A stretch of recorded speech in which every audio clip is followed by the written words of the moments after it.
முடியாதா? ஆ AC room தான் வேணுமா? ஆளப்பாரு, ஏசி எல்லாம் போட முடியாது. இங்கதான் தூங்கு. அப்பா வந்துட்டு காசு வந்து கேக்கா. எப்பா சாரா வாக்கிங் கூட்டு போகணுமா? இல்ல சாரா தூங்க போறாளாம். இல்ல சாரா அக்கா கூட போய் தூங்க போறாளாம். ஏசி ரூமுக்குள்ள போய் தூங்க போறாளாம்.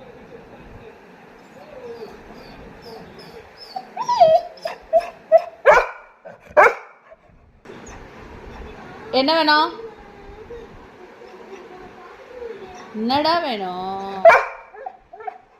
சேட்டை பண்ணா வெளில பத்தி விட்டுற போறேன்.